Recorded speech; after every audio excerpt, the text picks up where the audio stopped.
experience. So I don't want to box the definitions, but in short, that's what it is. So we have the session today is about them versus us. And if you have any questions, please pop it in the comment section or unmute when it's time to talk, so it's not too fuzzy. Also, so it's them versus us. It's the perception that people have sometimes of people they don't know. That's with every generation, every community, we have a preconceived notion of people, and it's often stemmed from a stereotype. Stereotypes don't necessarily have to be negative. Similar to like Chinese people, Oriental people, we all assume they're very smart and good at maths. Is that true? Is that not? It's a stereotype that we've given them. Similarly, there's stereotypes in Ghana for returnees or Abochifo kind of thing. It could be true. It could be true based on the minority. It could be true just based on maybe our upbringing and our cultural differences being raised in the West. But the point of today is not to indent the divide, is to identify and then also just see where we can best move forward. Sometimes it'd be ignorant of you to not think there isn't a divide. You move to a different area, there'll be a divide somewhere, you know? So I'll give you an example. I was in an airport and there was a really nice lady. She was checking my bags. I'm always nice to people at the airport because I always want an upgrade to first class. I always buy economy. I'm thinking someone will hook me up one day because I'm nice. And so that nice lady, she's like, "Hey, are you from London?" I was like, "Yeah." "What, were you born there?" I was like, "Yeah, I was." "No, you don't mean it." I was like, "Oh, yes." I said, "Why? Why is it my accent? What is it?" She goes, "No, you're so nice. These Londoners, when they come, they're not nice." Excuse the accent if it's not correct. But it's just, it made me think, just because I was just the basic niceness and smiling or whatever, she then automatically thought I couldn't be from London because maybe her experiences and others at the airport have been negative. Then she would then have a preconceived notion of me and have maybe her guards up where it shouldn't be. So that's the point of today. So I want to introduce Lorraine Wright and Senna, and I'll give them the opportunity to introduce themselves. So I'm going to start with Senna. If you could unmute yourself. Hey. Hi, everyone. All right, so my name is Tracy Senna Yabwa, and I love to be called Senna. And I'm the founder of TNU Fitness. TNU is a lifestyle change program for women. What we do is we empower women to live a healthy lifestyle. We empower women to make that healthy choice so that they can in turn influence their families to eat healthy. We've been doing this for the past 5 years. By the grace of God, we've been able to impact the lives of over 500 women. And it's been an exciting journey. And I know in my conversation, in my submission, you'll get to know more about what we do and what made us start this whole initiative and how you can also be a blessing to the people in Ghana here. Thank you. Thank you so much. Lorraine, if you could tell us about yourself. Yeah, and also just include just because you've migrated as well, if you can tell us a little bit about your journey to Ghana, what you were doing before and then what you're doing now, the many things you're doing. Can you hear me okay? Can you hear me okay? Give me yes. Okay, perfect. So my name is Lorraine, and they call me Lorraine. But I haven't actually officially migrated. So I still have a full-time job in the UK where I work for an investment bank, and I have a number of different side hustles, so to speak. So I also have a beauty spa in Accra, Ghana. And I'm also the head of sponsorship acquisitions for an agri-tech firm, which is all about how people that are abroad, people that want to get involved in agriculture, sorry, staff member of mine, apologies. People that want to get involved in agriculture and they don't want to get their hands dirty, but just want to be able to invest and see the returns. So I run the sponsorship area of that and acquiring new people that want to get involved. So those are two things that I primarily do in Ghana. Journey-wise, I mean, pretty similar to what Jackie was saying. Just for me, it's been like, I come back and forth to Ghana very often. But then about a year and a half ago, I set up my spa called Leona Nails. And ever since then, just been coming more frequently, more often, to the point that you kind of stay in for longer periods of time. But for me, I do still have a full-time job in the UK. So I'm not, I wouldn't say I've officially 100% migrated. That's it for me. Thank you so much for the introduction, both of you. I have a few questions. So I've got 3 sets of questions that I would want you both to answer. The first is, what belief or misconception might you have about the other? So I'm talking about the other in terms of a local. So Lorraine, it'd be you for a local. What perceptions do you have, and similar to you, Senna, about people that are migrating or people that are Ghanaian origin, but they don't live in Ghana, but they might, like Lorraine, have a business or plan to move there full time. So Lorraine, if I could ask you first. Yeah, so for me, there was a lot of stereotypes that I came with the kind of, I mean, for those of you that maybe have been coming back and forth to Ghana, like me, my year of return was 2011 when I started coming back to Ghana by myself, you know, with friends. And ever since then, you kind of come with the stereotype that you guys, we're from, you know, Western culture, that there's certain ways that we are used to doing things, and we feel like we should put that stamp on Ghana.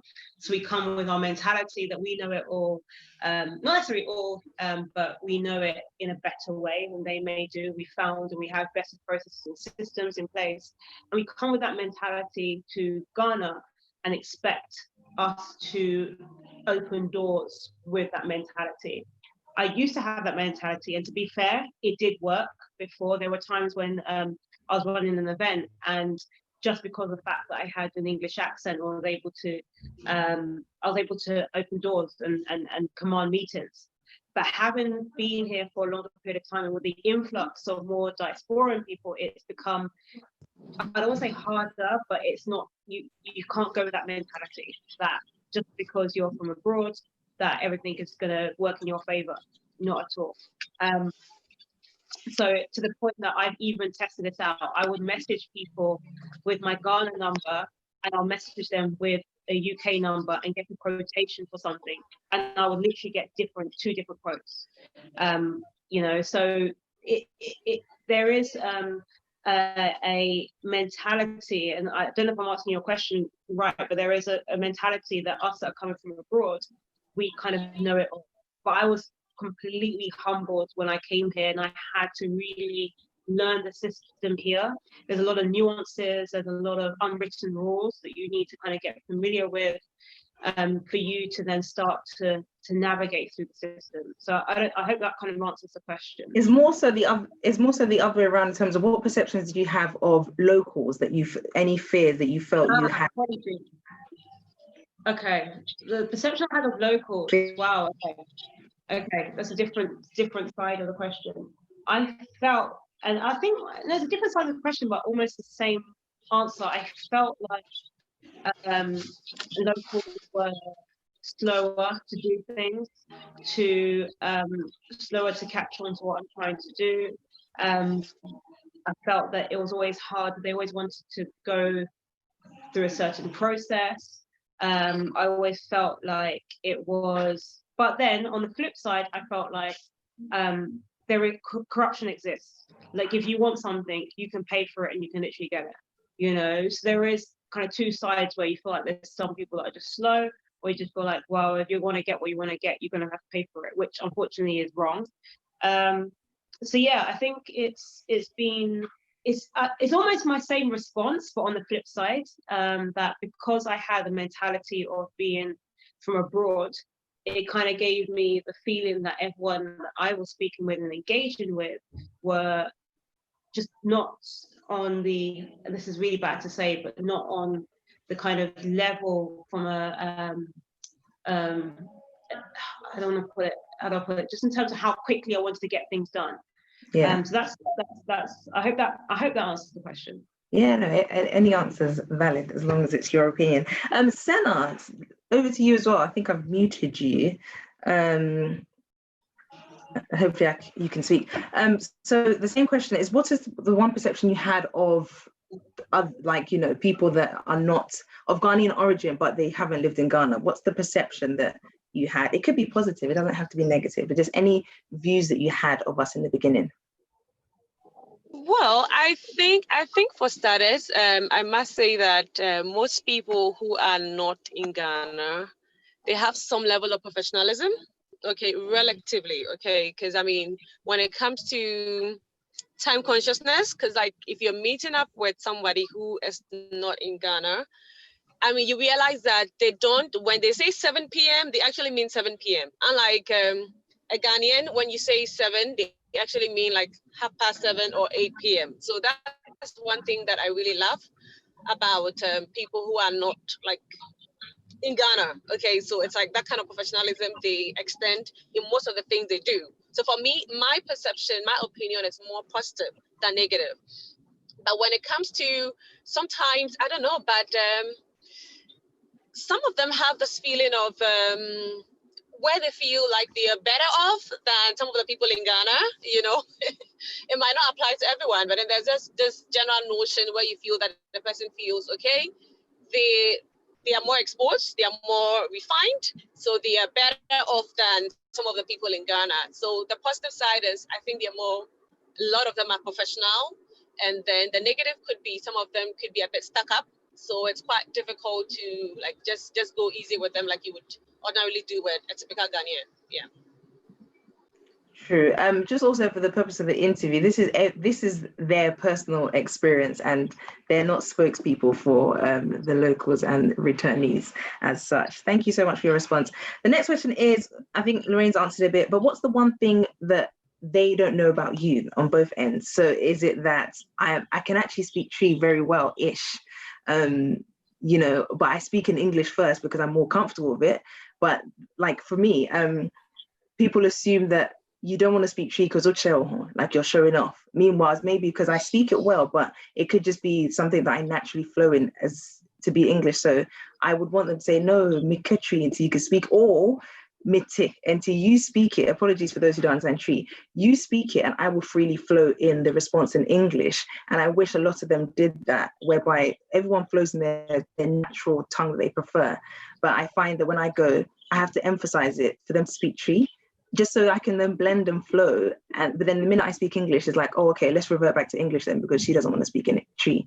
So that's one thing I would like them to know about me. So Senna, let me pass that over to you. What would you like us to know about you, a local?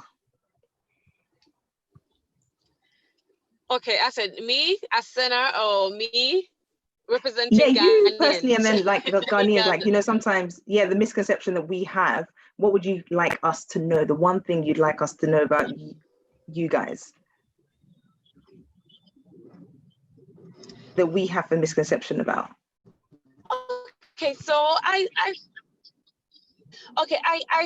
think that a lot of people think that most Ghanaians are judgmental. I mean, it could be true that some people are, but I think a lot of us, we try to give people the benefit of the doubt. So, I mean, when we meet you, the fact that you have an accent does not mean that we're going to judge you, that you will feel that, okay, you're better off than a typical Ghanaian. I think we are very, very hospitable. Some people say that we are nicer to, I mean, white people, but the truth is that I think the average Ghanaian is very, very hospitable.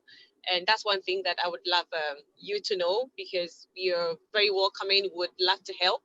And that's the truth. I mean, a lot of people would love to help, as long as you actually show that you really need their help, you know, yeah.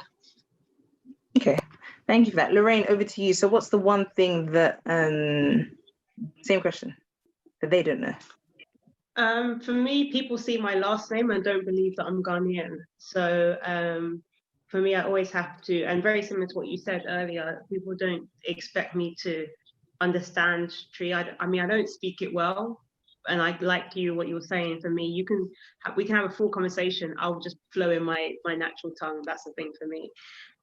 But it's yeah. So for me, they actually, a lot of people are surprised I'm actually Ghanaian and don't realize that I know everything, you know, well, most things culturally. So yeah, I think that's the biggest surprise that I'd like people to know, I guess. Okay, thank you both. You're both entrepreneurs in your own right, and you both have moved from the corporate world. Well, Lorraine, you're still in the corporate world. But I wanted to see the similarities as well that we have in Ghana, the struggles, the upheavals that we'll face. So I wanted to ask you both about being an entrepreneur and the difficulties that you found that you faced, and then to see whether your answers mirror or are different in any way. So use Lorraine setting up your nail parlor in Ghana and beauty parlor, what has been, you know, the eye openers or the struggles, and likewise Senna setting up your fitness program organization as well. How has, you know, from moving on to working in a bank to your having been your own owner, but businesswoman, how has that transpired? Lorraine, I'll ask you first. Okay, I think there are a lot of commonalities. There's a lot of things I learned, lessons learned from the corporate world that I was able to translate to the entrepreneurial world. But I think the cultural nuances are the things that really surprised me and shocked me. For me, the biggest challenges have been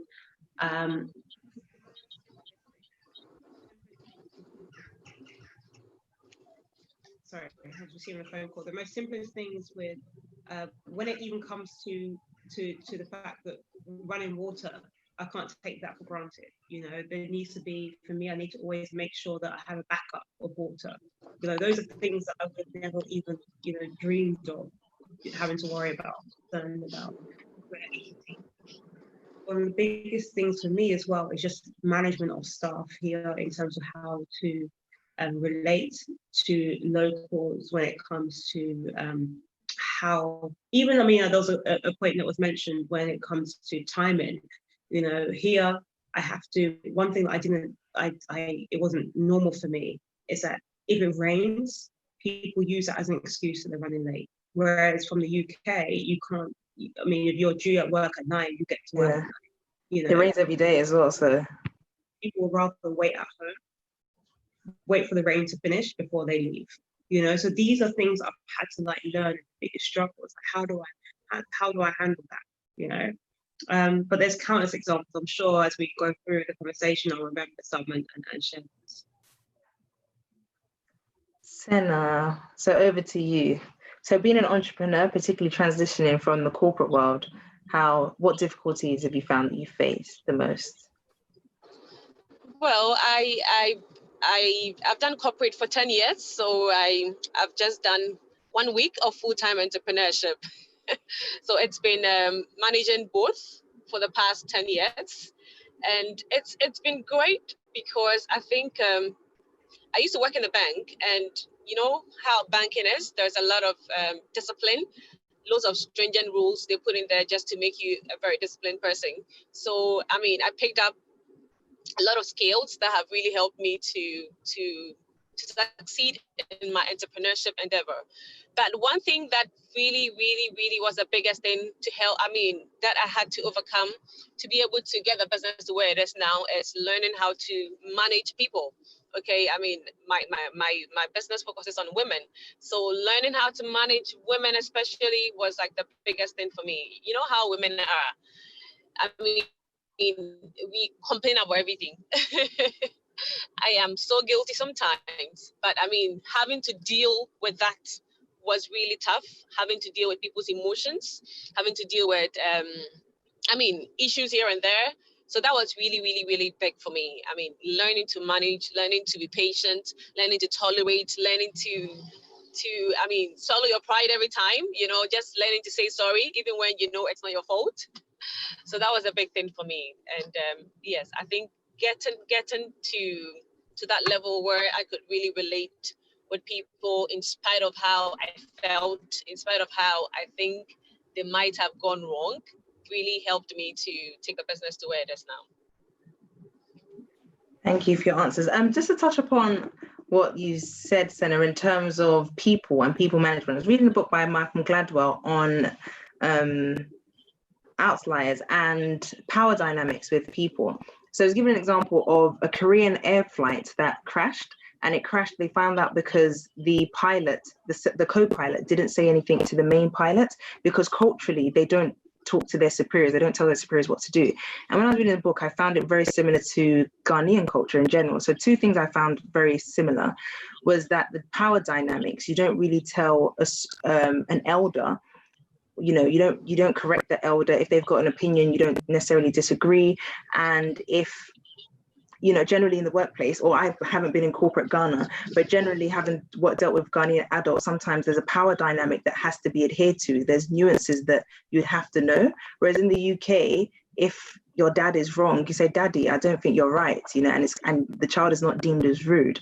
And so I think sometimes that's where the people from the abroad are deemed as rude in that sense. And there's another one that whereby things are subtle, so the answer's in a subtle response. So they won't say no, but they'll say no you have to read between the lines.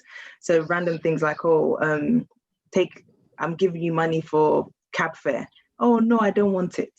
But just say thank you if you want it, you know, or just as a very bad example. But those things whereby you have to read between the lines, and they're very non-direct Ghanaians, and that's why we're probably known as quite peaceful and stuff. So how has that been, particularly as both of you are, you know, just both corporate and your own entrepreneur and business women? How has that been with the dynamics of the directness and coming across? So maybe, Senna, you have a different experience to Lorraine. So how do you manage power dynamics with others? And then how do you manage, particularly you, Lorraine, the non-directness and that kind of softer approach that you might have to take with Ghanaians? Or do you not, because then you don't want to be perceived as too soft?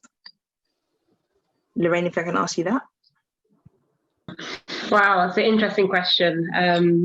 Yeah, and I think for me, I can see both sides. So both the British corporate system, where it's almost like the junior. Likewise, I've been working with an investment bank for 10 years, right? And through that journey, I've actually found that I listen more to the junior people. Because I value their ideas, I value their freshness, you know. And I know that even just this week we've been debating in the bank the ability to remove ranks from when you're contacting people. So you'll see someone ranked that maybe they're managing director or something like that. We've been actually contemplating removing that. So when I put that into the kind of Ghanaian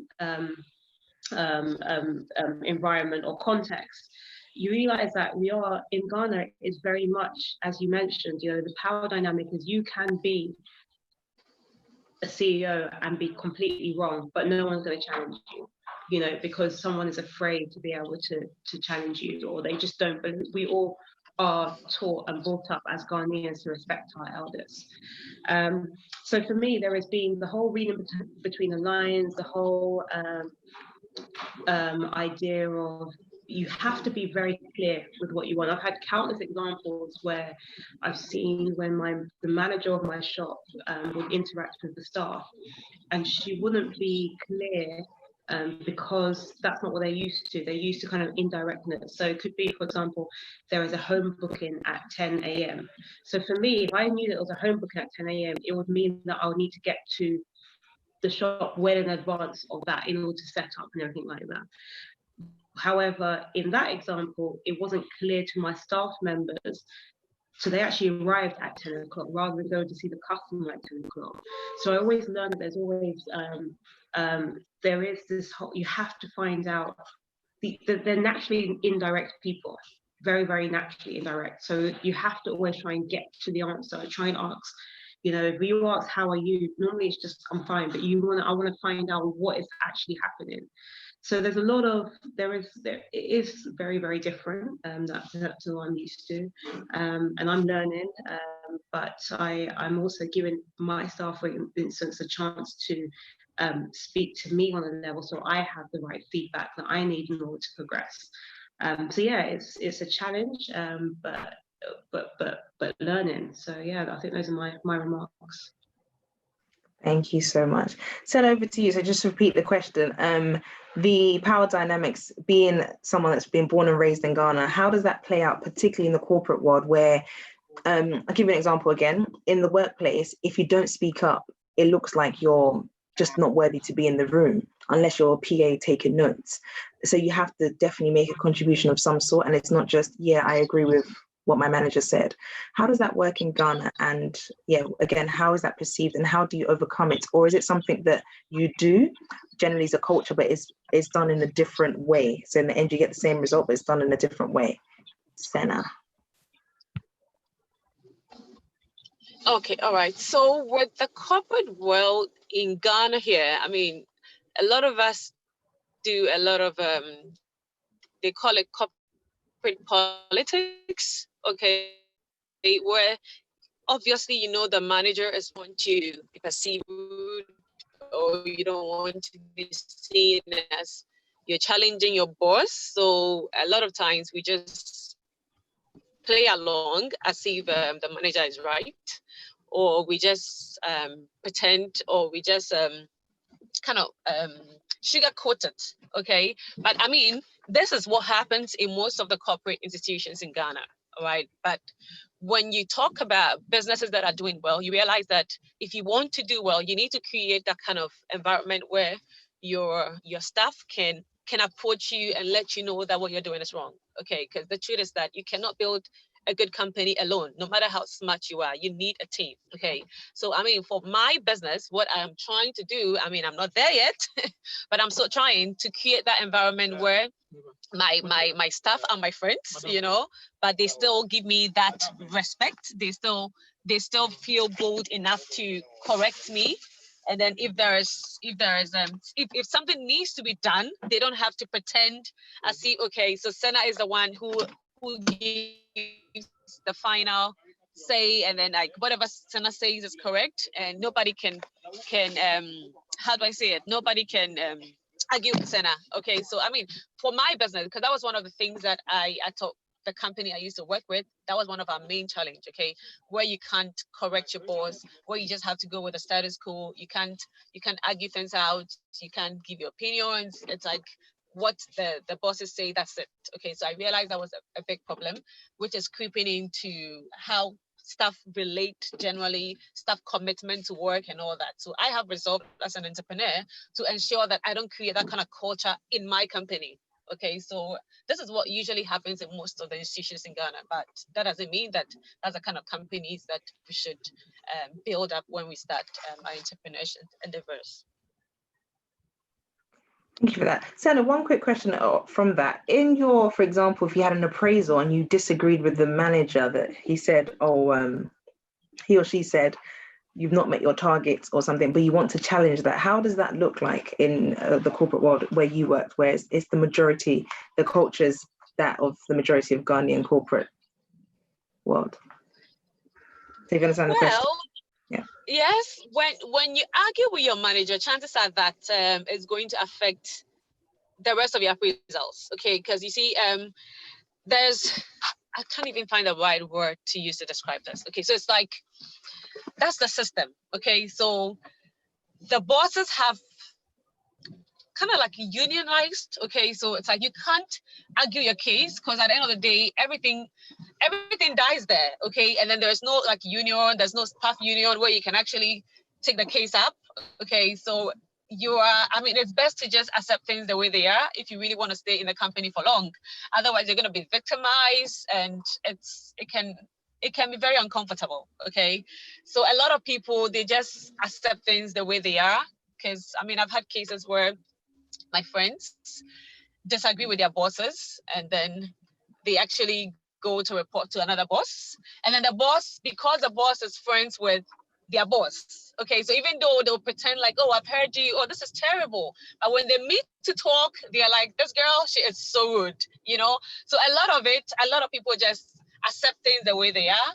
But if you choose, because you're very assertive and you just want to prove that this person is really wrong, it can turn out really bad. Because unless you have like a union, because I noticed that companies that have union, usually they are able to get the staff are able to, the staff are usually empowered to fight for their cause and all that. But if you don't have a staff union, a lot of people just accept things the way they are. And that has been the case for me. I just accept it the way I am. Accept it the way it is, and that's it. Because I prefer peace. I really don't want to get into any strife with any boss. Ghanaian motto, you prefer, we're peaceful people, aren't we? That's interesting. So I didn't know they had workers like unions for organizations and stuff. That's interesting. Lorraine, a question to you. So the power dynamics and how your company in England, they are kind of trying to remove the ranks. So everyone's seen on an equal level in terms of whatever, like communication and stuff. How does that work with you when you have employees? And some people say, I've seen people that are really nice treat their workers really horrible in Ghana, and I think, why?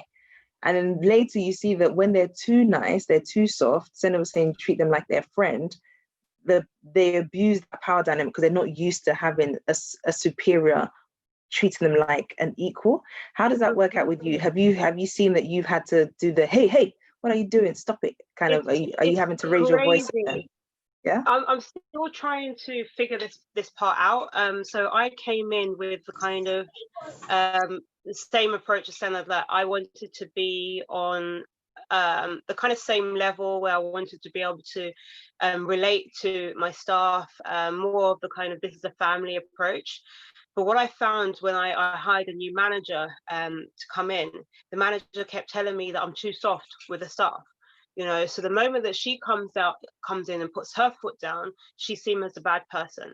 So it means that all of the kind of family orientated culture that I've tried to build, she's then getting the kind of negativity because she's now the person that's saying they can't do this, they can't do that. So I mean, it's something that I'm still trying to figure out how best to have done it, or how best to do it still, because you do find that if you put your foot down, you'll be seen one way. And as I think someone mentioned earlier, no matter what happens, someone is always going to complain. For instance, for me, we have a big debate. Yesterday was a public holiday in Ghana. On Tuesday, there's another public holiday. In my mind, I could be of the opinion that, I would like my staff not to work, whereas the manager will be like, I want them, they need to work, but then she's seen as the bad person. So I think there is just it's quite difficult here in Ghana, that you try and be as relatable as possible to individuals, but you do need to find a way to put your foot down so they don't take advantage of you. I've got countless examples of when I've been too soft, how they don't take that for granted. Or on the flip side, when I put my foot down, then it's almost like, oh, the madame has done this, so I'm leaving, So you can't win, but you have to do what's right for your business, So. Do you think in hindsight, if you're giving advice to me and I was setting up a business, to go in hard, like in secondary school, some teachers, when they're new to the school, they come in really hard and then they mellow down once they've got that respect and the fear, that I think that's the apt word to use. Once they have that, then they can then be nice. So they start off really hard and strong, so that you haven't changed negatively, you haven't gotten worse because you started off quite hard. If you were to do this over again, Lorraine, how would you approach it?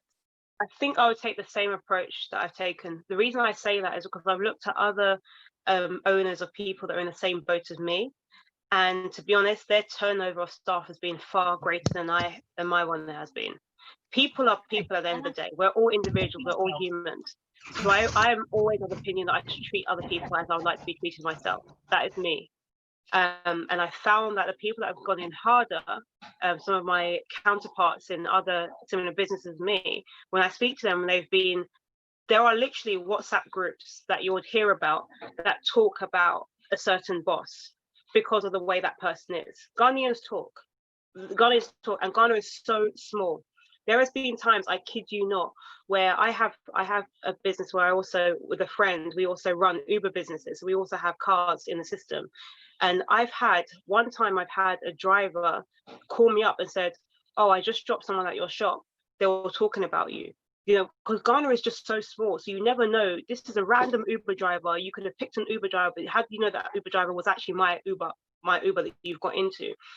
But my point is, Ghanaians will speak whatever happens. So if I was to do it all again, I will still stick by how I am today, but knowing the fact that whatever happens, if I do right or do wrong, they will still speak, so you just have to build that thick skin. Sure, thank you. Maria, one more question for you. I've seen you've done your MBA in Oxford. I wanted to ask, what's before your program that you've done, how have you changed and how has that affected your leadership? You being a leader in Ghana, what kind of new skills have you taken on board and changed because of this program that I've done? I now lead people in this way. What are the key take homes from how you now lead people? Wow, that is a brilliant question. One of the reasons that I actually went to go and do my MBA was I felt that I was so Ghanaian in the sense that as a Ghanaian, you're taught to, if you were told the sky was blue, the sky was red, you cannot question your elder and say, oh no, it's actually blue. So I've always, from a young age, I've been afraid to ask questions, and I've been afraid to challenge. So one of the reasons why I actually decided to take the MBA program was to learn how to ask better questions, was to learn how to challenge people, even though that person might be more superior than me, by being able to phrase something in a way that allows me to still get the answer that I need. And I feel like I've now, I think I'm 18 months after graduating now. When did I graduate? Middle of 2018? 2 years. So I now feel like I'm able to ask the right questions, but in a position of leadership is also how do I react to questions that come my way as well. But also be able to lead not only by example, but lead to get results. You know, it's all about management, but management be able to drive results. And I like what Senna was saying before, her business is about people. It's about how do we manage people. And for me, people are my number one before even the business area, which is in beauty that we do. It's about how do I manage those people? Because if I don't manage those people right, I'm not going to get results. So for me, it's been largely around trying to, you know, they talk about, I'm sure everyone that's studying, you all know about the idea of critically assessing something. So for me, it's all about how do I critically assess something? By critically assessing it, it means trying to understand both sides. You know, so for me, I've learned how to try and understand both sides of the story, form an informed decision, and go with that informed decision. I think that's probably the strengths that I've gained from doing that program. Thanks for that. That's interesting. For both of you now, since you're both business owners and in the beginning you would have needed support, or now you maybe employ other people, what does empowerment, so Lorraine, you were mentioning that, you know, you people come first, but how do you empower people in your business, in your line of work? So Senna, I'll ask you first. So if your team of fitness ladies, or people that are on your team, how do you empower them now that they are members of your staff? Senna, right. So, sure. All right. So for me, the first thing is it's all about people. I mean, I've been doing TNU for the past 5 years, and I mean, now I'm more than convinced that if you're able to manage people, you can succeed in anything that you want to do. Okay. So the first thing is letting people know that they can do it. A lot of people don't believe in themselves, even when they're so smart. It's amazing, don't even believe in themselves. Just reminding them every day, you know. I mean, it's funny how a compliment can go a long way. I mean, someone can hold on to just one compliment that you pass. I mean, I have people who tell me that, Senna, you made this comment about me some years ago, and it's been stuck with me all this while. So for me, it's just reminding them many times that, look, you're so powerful, there's so much inside of you, and that is the truth. Okay, there's a lot of gem inside of every single one of us that needs to come out. So I mean, first of all, it's verbally letting them know that there's so much inside of them, and then also leading them to resources that can help them, because it's all about reading and reading the right things. So I recommend stuff that I think can help them, build them up mentally. And then thirdly, I mean, have sections where I can, how do I say it, motivate them, inspire them, you know? So I mean, this is what I've been doing, and I think it's working. I mean, because I get really good feedback from the team. A lot of them who didn't used to believe in themselves before they joined the program, a few months or a few weeks, they're like, Tracy, I feel completely limitless. And now I feel that there's so much I can also do with myself. Yeah. Lorraine, I'll ask you the same question, but I'll spin it off a bit differently. So I would love to empower people, but then where's the danger in, or the fear, or is there no fear, whereby you have a nail technician and you've taught her all these things, you've now upgraded her, she can now do eyebrow threading because you've learnt it from an Indian lady in London, and the fear of you've empowered them so much that they then say, Lorraine, she thinks she's too nice, watch, I'll start my own business.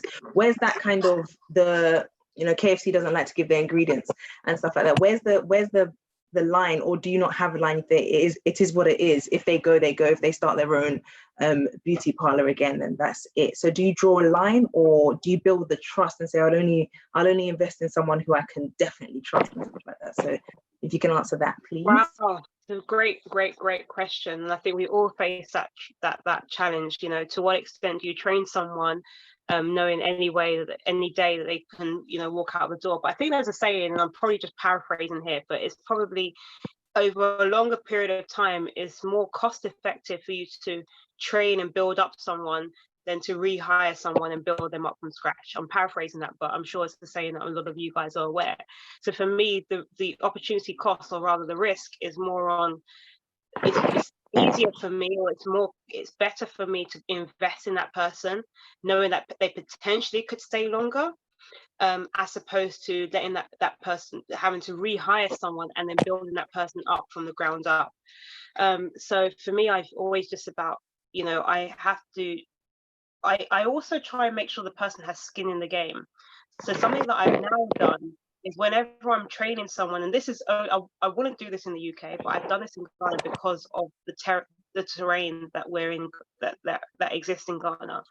I make sure the person who I'm training also has skin in the game. By that, I mean that I would deduct a portion of their salary and pay that back over a period of time if they stay for a duration.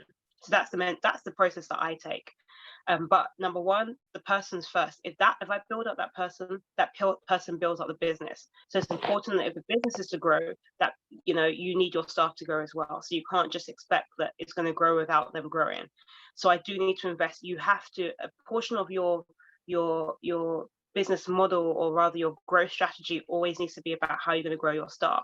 But then when you take it down to the fundamentals, and especially in the culture that exists, where, to be very honest with you, and I hope I cause no offense to anyone, but I've learned that it's very hard to get loyalty here in Ghana. You can build trust all you want, but even someone can tell you to your face they're loyal, they may leave tomorrow. I've been burnt by that so many times.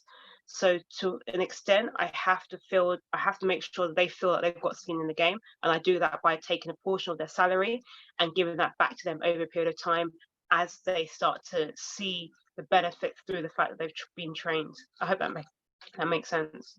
Yeah, that's interesting, your business model. I'd love to find out more about that later. But another question I wanted to ask was, being a businesswoman or having your own business, one thing you cannot do is say you're not going to be a sociable person. You know, you can't say, I'm going to be antisocial, I won't make friends, I won't talk, you have to sell yourself, especially your brand.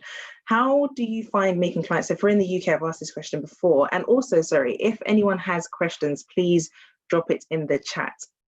So my first point of contact with business easily was my network. So my friends and friends of friends and people that I knew, or whatever it was.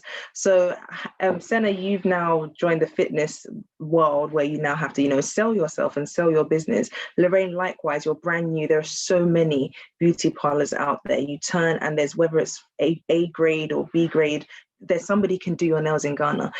How do you get clients in Ghana? How do you get new clients? What tools do you use, particularly for you, Lorraine, since your Instagram friends might not be of the network in your local area where your shop is based? It was one of the hardest but rewarding things I've ever done in my life. So for me, for instance, the strategy I took when I first opened was I tried to find, and I am not, it could be different for Senna. I do not have a network in beauty at all, zero. In fact, I wouldn't even classify myself. The only reason I got involved in this business is because I was someone who liked to get their nails done every 2 weeks. So I saw an opportunity. In fact, I don't have my nails done now because when you're in the business, you tend to, those things start to slide. But my point is, so trying to get clientele was the hardest thing for me, but it came down to my partners. I'm all about collaborations and partnerships, knowing that there's people that know it better than you, knowing that for me, I've just, my process has always just been collaborations. You can't do anything by yourself here. And you're right, the competition is fierce. I have a beauty spa up the road to me, and I have another beauty spa, one of the best ones in Ghana, down the road to me, you know? So I'm in between this. But what we've managed to achieve has been pretty impressive over the short period of time we've been in business, which is 18 months. And for me, I partnered with a digital marketing agency to help us get off the ground. So an agency that are used to launching businesses. That was something that I couldn't compromise on. They were quite expensive, but at least they knew the terrain. I did a lot of social media marketing. I collaborated with some influencers. So I got the marketing agency to let me know who are the influencers in Ghana. And I'm not just talking about macro ones, I'm talking about micro ones. You know, who are those people that have 1,000 to 5,000 to 10,000 followers, you know, or even below that, because anyone's an influencer. Even if you just share something, I've got the ability to speak to your friends, you know. So for me, I just wanted to get that sense of who are those people, because I'm not a person that follows celebrities. I have no idea who the Ghanaian. I just found out that yesterday Marisha Budong, I don't even know who she is, but she came to my shop, and so for me, I don't even know who these people are. But it's just I wanted to understand. I wanted to understand the landscape, so I just partnered with people on the ground in order to understand, you know, who are the people that I need to be liaising with. What I learned about Ghana, however, is that it's very cliquey, and you tend to find the influencers kind of moving together. I just had to find a way to differentiate my service and let my service speak for itself. So always improve my services, always make sure that I am delivering good customer service, so building upon that. But also what helps me is I'm in a good location. So when they do say location, it helps. You know, the first day I opened, we had people through the door. So it does come about, it comes through, it does, for me being a brick and mortar business, obviously I'm not speaking on behalf of everyone else, but it comes down to location as well for me. I hope that answers the question. No, very much so.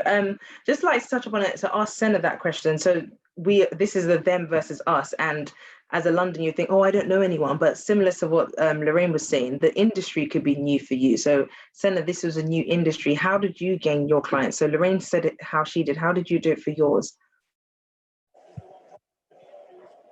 I mean, for mine, first of all, it started as a result of my personal experience when I gave birth to frustrated because I still look pregnant even though the baby was old. So it worked for me. Okay.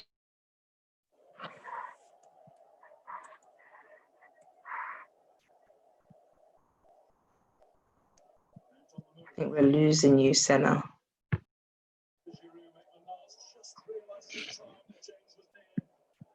And my friends saw me and they said, what magic did you do? How come you don't have everybody I can help you? So it was just me getting excited helping people. So over the years, okay, I never really did any form of marketing, social media. It was just helping people, letting the work speak for itself, and then just giving people like the best customer service they could ever experience. So, I mean, 95%, if not 100% of all the new clients that came joining the fitness club was just word of mouth. And that was so powerful. That was so cheap because I didn't have to pay them anything. All right. So the first thing for me was just letting the work speak. Yes, the results were great, and there are loads of fitness programs out there, but the customer service, I mean, like how is the whole thing wrapped in? Okay.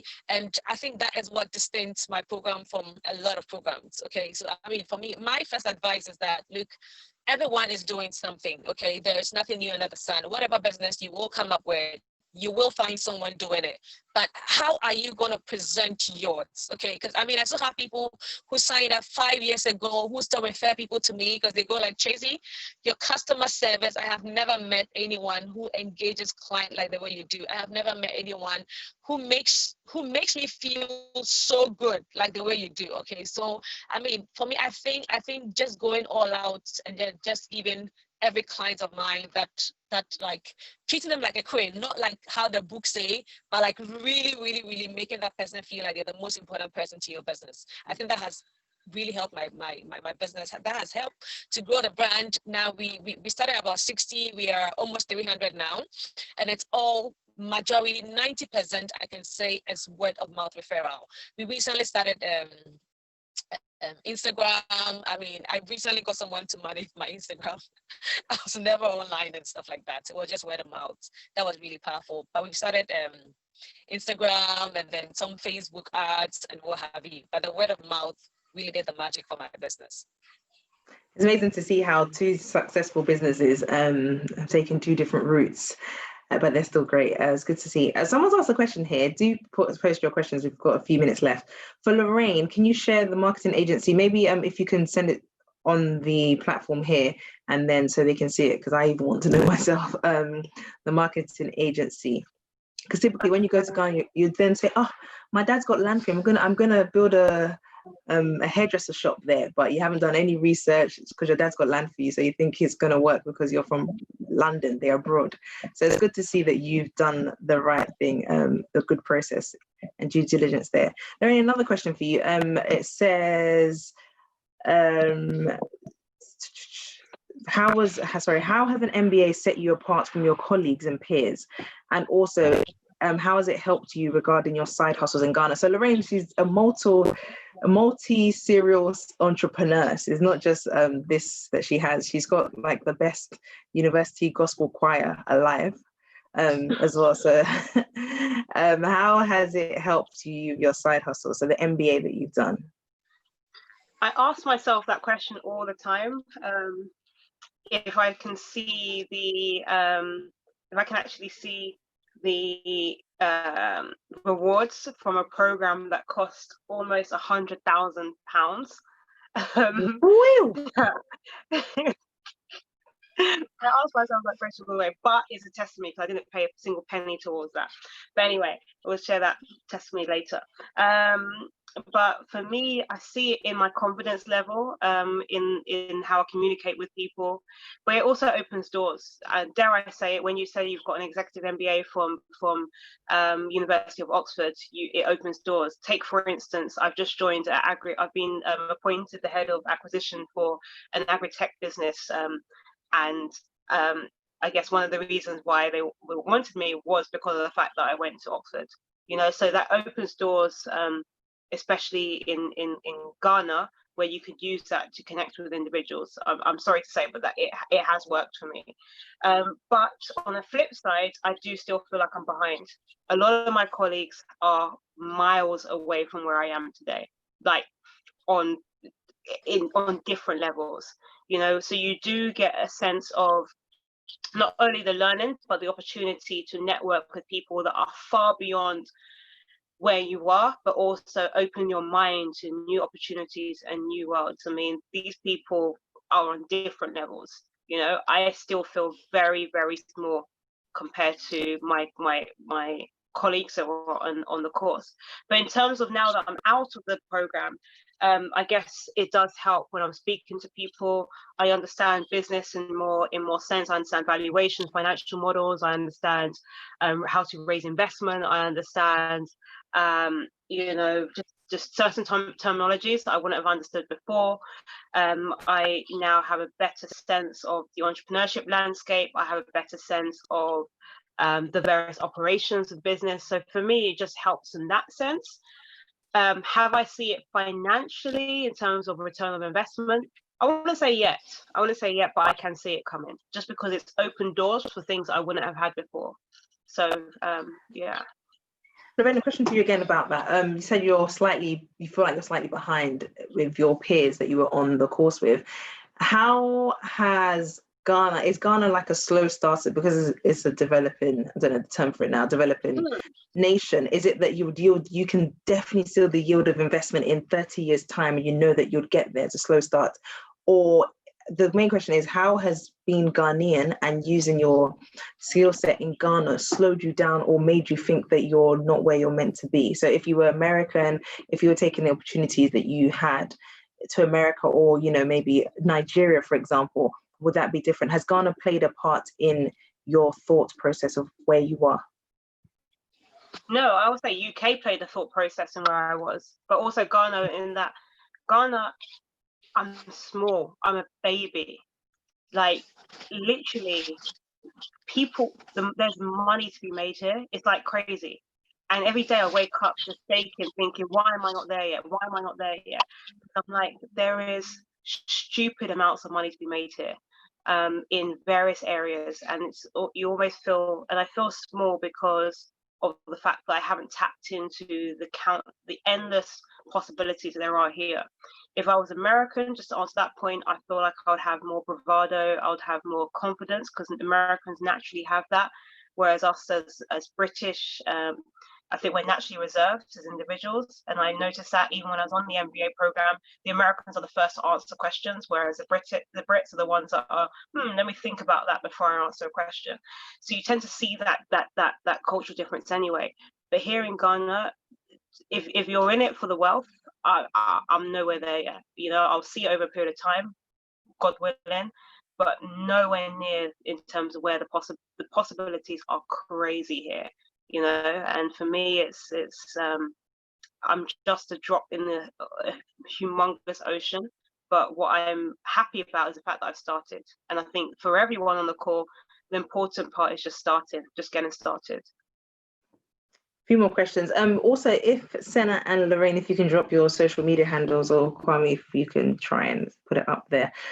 Someone's asked. So a personal question for you, Lorraine, why haven't you moved to Ghana? Make it as non-personal as possible. But you said if there's so much opportunity and you've already got a business there, you have a foot in the door. What's been, just because sometimes people don't know what time to move to Ghana and when it's best. Like I want to go to Ghana tomorrow if I get a good job, but what's made you not go this soon? And then, so then we can learn from it. Okay, it's a good question. I think it comes down to money. Financially, I've got mortgage to pay in the UK. I've got commitments that I need to cover in the UK. So for me, it's about, I've always said to myself, the only time I would move is when I'm able to make the same, if not more, of what I earn in the UK. That's me personally. But that's because I've got personal commitments there. So it's comes down to everyone's personal preference. Every time people ask me, oh, when's the right time to move? I'm all about and I don't know, Senna's probably got a different perspective than I have. If my job offers complete flexibility, which is amazing for me, so I'm able to do that, and it gives me the buffer that I need to take risks. And I have taken risks within the comfort of being able to still earn a salary. Whereas you could be a risk taker and just completely do it and come out here and earn. Just know that the salary levels when you're starting might not be what you're getting in the UK. I remember I saw a job going around the other day for someone, an investment manager, for instance, and I was asking the person, how much is it? I'm just giving you, I mean, this could be a lot, this could be small, this could be a lot for someone, so I don't know who I'm speaking to online, but just to give you, I'm going to just put it raw, just so you all understand the kind of pay scales here. Give it to us, baby. A person working in a bank, for instance, could be earning about 3,000 to 4,000 cedis, or 5,000 cedis at like a good salary. That's a good salary. Sorry, to convert it into dollars or pounds, just because I'm now having to calculate it. So 3,000 to 4,000 or pounds. It's about dollars just under $1,000. I'll say it's about $900. Okay. And then that's a month. Yeah. And then pounds, we're looking at about £700 or thereabouts or so. Yeah. So that is, and I'm talking about a job that I actually saw. The job was literally, you are the investment manager for an investment bank. And I asked them, what is the salary for it? And they said it's between 4,000 to 6,000 cedis. It was within that. So that's just to give you an idea. And that could be a little for someone, and that could be a tremendous amount for someone. So I'm just giving you the scale. And in terms of, and I'll be very real, from the beauty industry, what you're expected to, and again, I'm being very transparent here, beauty industry staff typically get paid on average a month from between 500 cities a month up to 1,500 cities a month. So we're talking about less than £100 up to about £200 a month, £200 to £300 a month. That's the beauty industry in terms of beauty staff. So that's typically what they would get. But then if you're running and managing your own business, then of course the scale is endless, you know. And if you're in agriculture, it could be different. I mean, farmers get paid about 150 cities a month. That's farmers. You could be a chef. A chef typically could get about 300 or 400 or 500 cities a month. You could be well then what is making money now is the digital space. If you're a social media guy or you can do websites, where that's where the money's to be made. Now we're talking bigger money, you know. We're talking about you know, you're your own boss, so you can command similar rates to what you would get in the UK. I mean, the social media agency that I was working with, they were taking dollars for me. Let's just say that. So yeah, it varies. I'm just giving you that it varies a lot, but I want you guys just to know that you have to kind of manage your expectations, have a buffer if you're coming. I set myself a budget. So I set myself a budget that I'm only going to live within £400 a month, for instance. You know, it's like literally I've set myself a budget here when you're in Ghana or when you're in the UK. So you just have to manage it if you're thinking about moving over. Thank you for that. Quick one for you, Lorraine. Do you feel that the money you've paid for the researchers or to start your business, has it yielded what you wanted it to? So do you feel like it was overpriced? Was it the norm that you paid, or did you go for the top end? So we know I went for the top end, but if I was to do it again, I probably wouldn't. I think there's a lot of learnings. I spent way too much money setting up this business that I didn't need to. And that means that my route to profit will take me slightly longer than it could have done for another company. So I think it would have been, if I do it in hindsight, I would have done it in a different, I would have not gone maybe with that agency. And probably try to find other ways to organically grow or bootstrap a bit more, just to kind of, yeah, so it would have been different. Answer the question. Two more questions before we round up. Last, also people can send in their questions as well, and on the chat, the social media handles are there, and also a few, some currency conversions for you. I wanted to ask about more on a social level, because some people go to Ghana and it could even be Ghanaians as well. I find people say, oh, Ghana, there's nothing to do socially. Not that I suppose people don't do much here either, or that much different, but I suppose it's like as if because there's no ice skating ring in Ghana, then it's boring there, or, you know, you can't do anything socially. Or likewise, making friends there. So anybody who migrates and moves will have that initial struggle. And particularly, so they wait for their friends. Oh my gosh, my friend's coming to see me for a week, and they love it. But that time there's an up and down, up and down. So Lorraine, I know that you're not permanently there, and you're there also for a purpose, because you also have a business, so you probably don't have that much time to socialize. But in general, how is it as an adult in your adult life, making friends? So some of that goes to you as well. So the friendship scene, the social scene as well, how does that work in Ghana? So in the UK, when I was younger, maybe in my 20s, I had time. I was going to lunch here, lunch there. Saturday, I was meeting any friend and every friend. But now I'm a mother and I'm busy. I'm tired on Saturdays. I want to clean the house, you know, so I don't expect that. But then maybe if I went to Ghana, I would have, I don't know whether my expectations would still be the same or as realistic. So the social life and making friends in Ghana, how easy or hard it is. And also bear in mind, a local. So a local, how easy is it, do you find, befriending somebody who's come from the abroad? And Lorraine, how easy is it befriending somebody who is a local? Is it that they have to have an open mindset? So Sena's mentioned something about sometimes we feel like they're not as refined. Is that the case? Do you find that people stick amongst themselves? You said it's cliquey. People stick amongst themselves, and is it that you'd mingle with the high class, low class, you don't mind who's who? How does it work? So Sen, I'll throw that question to you first. Okay, all right. So I'm just laughing because ever since I started business combining with my 3 kids before I quit my job, it was just so much that making friends was like the last thing on my mind, because like the little time I have, I just want to cut some sleep. All right. So I mean, I think I'm just the wrong person to answer that, because I need to work on that side of my life.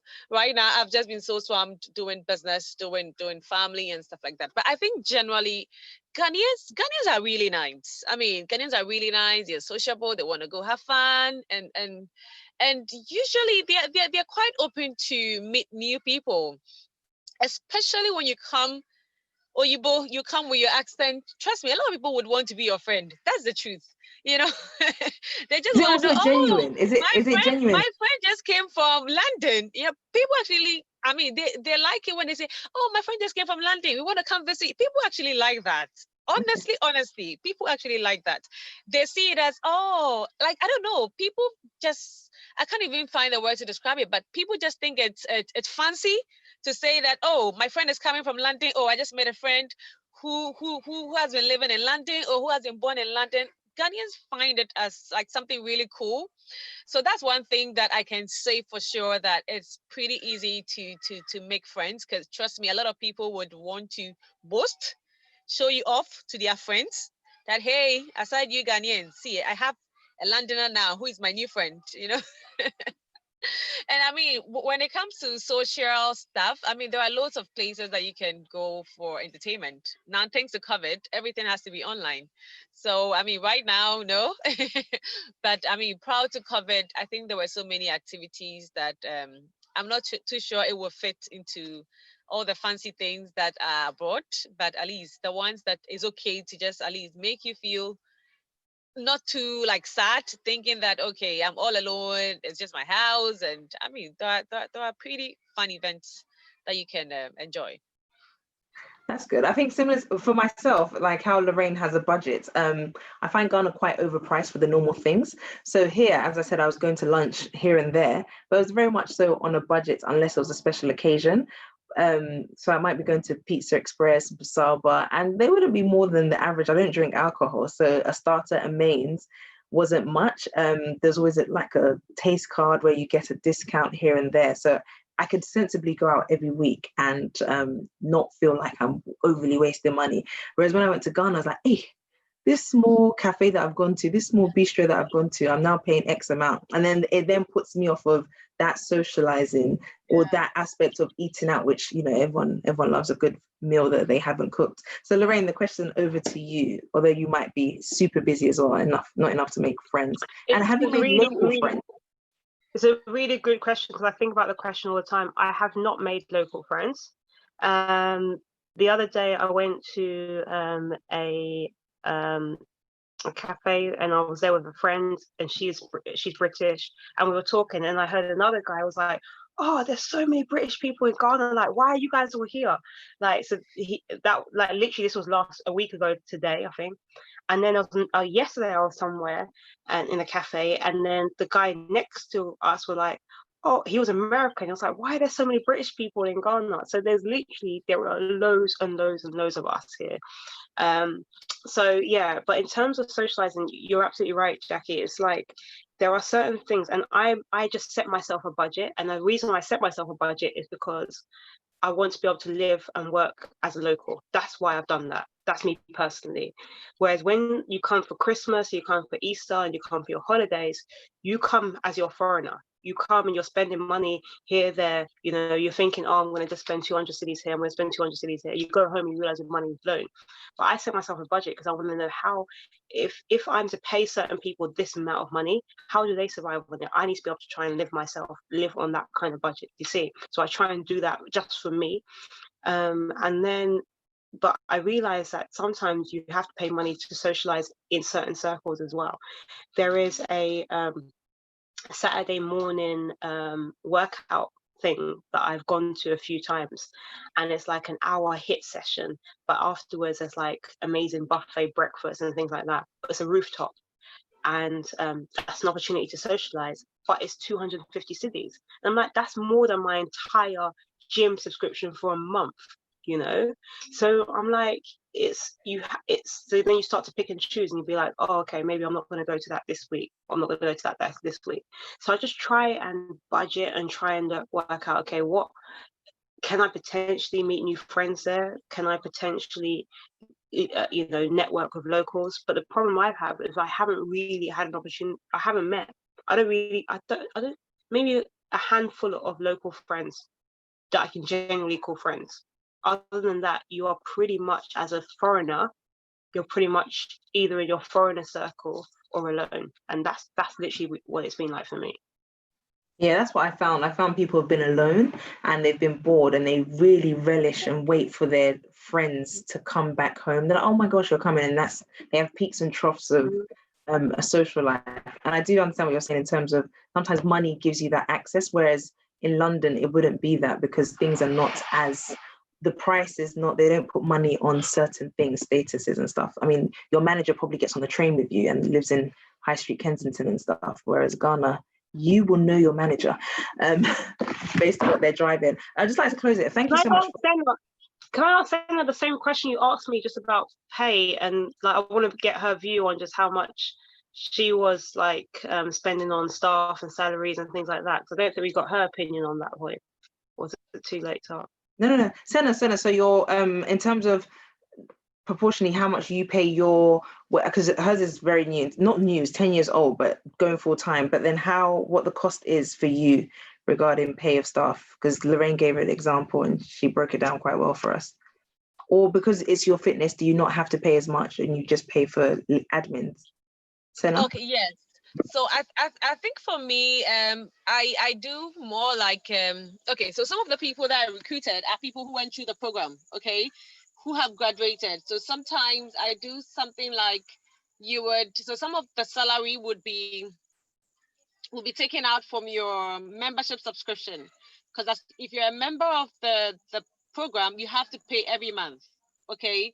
So once you are a staff, okay, you get free subscription. So a part of it is taken from your salary, okay? So that gives you like, if I convert, not as exciting as Lorraine's own, because I still see it as a new business, and I honestly don't think that paying people really high is what's going to get them motivated to give you your utmost. Okay, so the salary for the average person on my program is about maybe 100 pounds. It's not very exciting, but we have other benefit once you're a member of the program. Fine. Exciting is doesn't pay bills, as long as it pays bills. Senna, thank you. But I like what Senna says. Because I found that money is not a motivator here.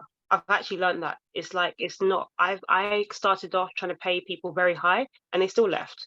So if you can find other incentives to keep them, and you're absolutely right. So I've lowered my salaries down to the bare minimum, because I realized when I first started, I said I'm going to pay this person that amount, it's going to keep for retention. It didn't work. So what is the motivator? If money's not the motivator, particularly for your business of work, what motivates them to stay and be? What Senna and other people, and what we spoken about before, about how to empower them so that they feel like they're actually helping to build something, how they're growing, how they have responsibilities. I also pay SNIT. Not every company pays SNIT as well. So SNIT is basically the pension scheme here. So letting them know that I'm also contributing to their pension. So in the long run, I'm differentiating myself, because not other places pay into their pension. I'm literally paying 13% of their salary into a pension. So they know that when they can retire, they've got money that came from me, So I think there's other ways to kind of incentivize them and motivate them as well. Okay. Thank you. And so our next session is on health, in terms of how the medical system is in Ghana. So being from London, I don't pay for a thing. I've got, my work has private healthcare, but I don't even use that. I generally just call my GP and stuff. But then what's the difficulty in Ghana when you have a health issue, could be big or small. So that's our next session. We'll have a doctor and then somebody who has a lot of experience with the medical system. It doesn't always have to be bad. We're not trying to paint a gruesome story. We're just trying to paint a more honest and realistic story for everyone. But the last question I have for you both, during this lockdown period, everyone has been reading more, kind of listening to podcasts, following people on Instagram. I mean, knowledge has really been shared. So I want to ask both of you, who are you listening to? I want two, if possible. One definitely from Ghana, and then somebody else. So I follow so many great people, but seldom find any Ghanaians that I can listen to. So one, the question is, who are you reading? Who are you listening to? And if it could be, so if it's a non-Ghanaian, if you can give me two. So ideally a Ghanaian and a non-Ghanaian, or just one, if you want, kind of thing. Who is the person the go-to for YouTube when you're trying to get motivated, or someone's trying to spit some nuggets to you? So right now I'm reading Malcolm Gladwell, Tipping Point, and little increments of things that allow success, or just things to tip over, be it a pandemic or whatever it is. So he's literally my go-to guy now. I love him. Nigerian, African, I've been listening to Fela Duritoye and his wife Tara. I've just started to listen to Charlotte Osei, because she has a lot of content on Instagram now. But who are the people that you could share the nuggets from that you've learned to us? Could be even your pastor. From my side, it's been, for me, lockdown was more spiritual than anything. So it has been from my pastor. But from a business standpoint, to be honest, I haven't really said I'm going to follow a Ghanaian versus a Nigerian versus. I'm just trying to find the content for me. So I'm actually, there's a podcast that I find amazing. It's called Business Wars by Wondery. Can you share incredible. That on? Can you share? Yeah, thanks. Yeah, I will do. You can just find it on any platform. But literally, they take businesses. They'll do like Facebook versus Snapchat, or they'll do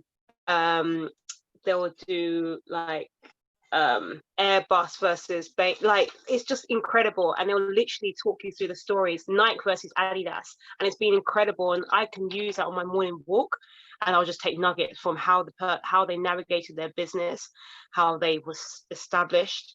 So that's one podcast I highly recommend for anyone that's business focused. And the second one as well, I finally managed to finish reading Rich Dad Poor Dad as well. And so for me, that was really, the name is Business Wars, just Business Wars. And it's on any podcast. It's incredible, literally incredible. It's a dramatized version of how Nike would start up, or how Adidas started up, and you'll compare the two. You know, talking about how Kanye West went to go be the face of Adidas, and how it impacted Nike with Jordan and things like that. It's just really dynamic, which is amazing.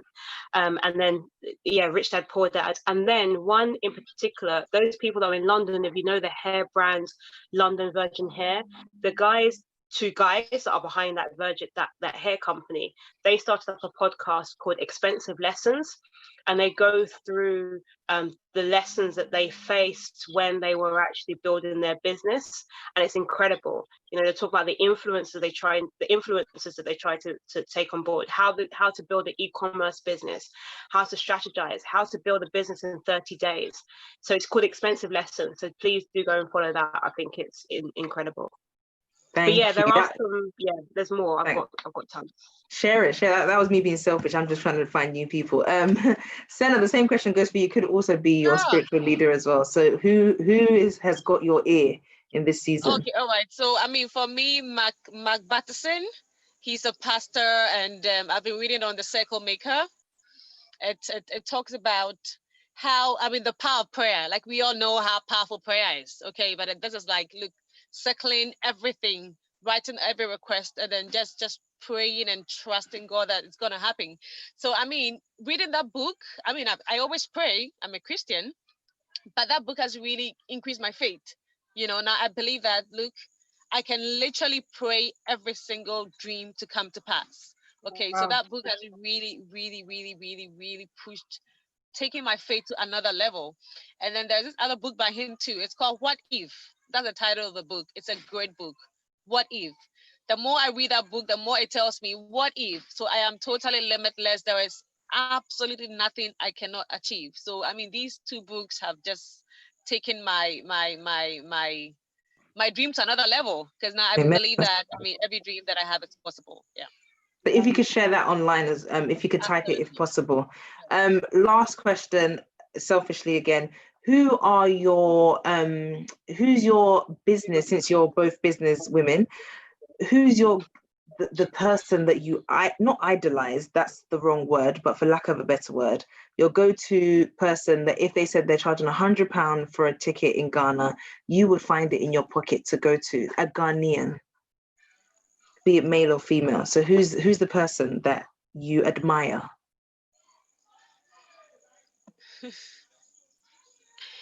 Well, for me, I mean, Mary Kay, the late Mary Kay. I mean, No, it has to be Ghanaian. I'm sorry, it has to be Ghanaian. Sorry, it has to be Ghanaian. Yeah.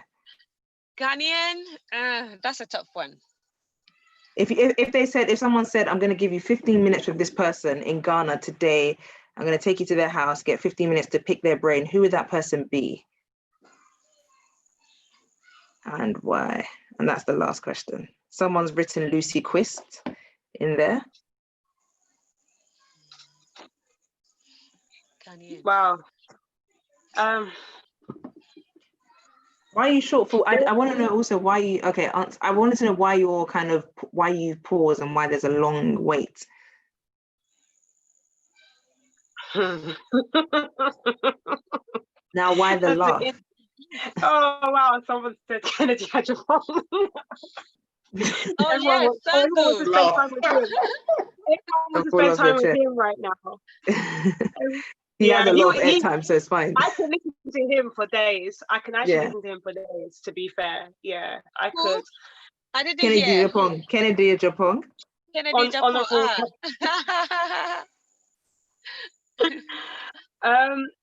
Gosh. I'm a big fan of. Oh man, this is actually quite hard. Why is it hard? I've got another question as to why it's hard. So I want to know why it's hard for you. Why is it hard?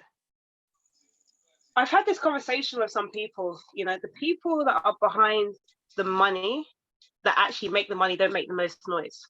And for me, it's trying to find out who those people are and trying to. The people that you would know are the people that I can see that have been written in the chat window. People know them. But the people that I actually want to speak to are the people that you would not even, you know, I mean, to be actually, no, there are some people that have built property complexes I'm very keen to sit down with and speak to. I would like to speak to the owner of Zoomlion, for example, you know, how he's built his business. You know, there are huge businesses, but the problem is transparency to some of the people that are actually the money makers. And then when I started to deep it a bit more, I realized that some of those people are not even Ghanaian. So who are the owners behind ShopRite? Who are the owners behind some building, like some of these people are Lebanese, some of these people like owners of Maxmart and other like big companies. Who are the owners of the oil firms? Some of the oil firms are like literally that's when you were speaking, I was like, these are the people I want to meet, but I realized, oh, they're not even Ghanaian. You know, that's the challenge we have. But then the people that are actually Ghanaian, they're not the people that are making noise. And I actually want to find out who those people are, because the people that are making noise are the people that are not making money. That's the reality of the situation.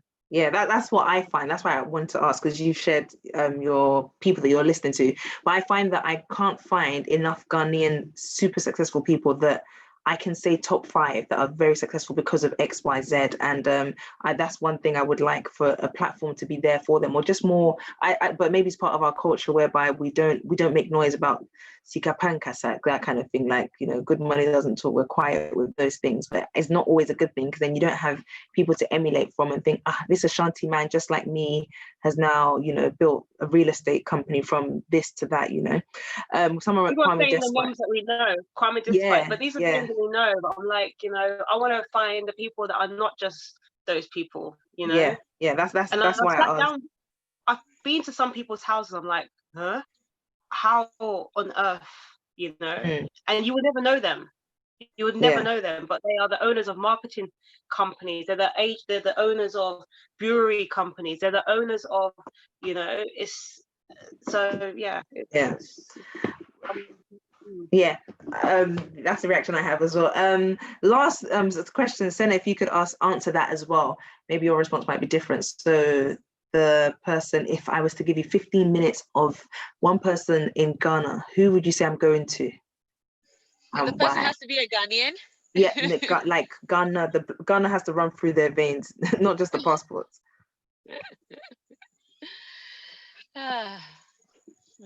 Maybe Sangu. I mean, I find Sangu is really intelligent, a very young guy, and I think he's doing so well for himself. I mean, to be on the board of Ashesi, and I mean, he recently acquired Rabito Clinic. Like, he's doing so much. I mean, and considering his age, I would definitely want to have a talk with him, just to get some tips.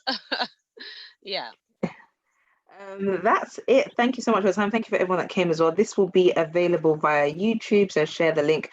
As I said again, the purpose of it is to provide a platform, and it's not just to continuously separate the diasporans or the people migrating. It's for us to actually become, in 20, 30 years time, when we're all in Ghana, we can't say, oh, I'm a returnee. No, that's not possible. But so how can we then make that route and that journey smoother for us, and also become friends with locals, be local ourselves, and help. But the last two questions I asked were very intentional, because we are only as smart as the people we're listening to, we're reading as well. So if you don't know the people, the Ghanaians that have been put up there, do listen to them. We have a WhatsApp group, we have a an Instagram page as well, so we'll share that.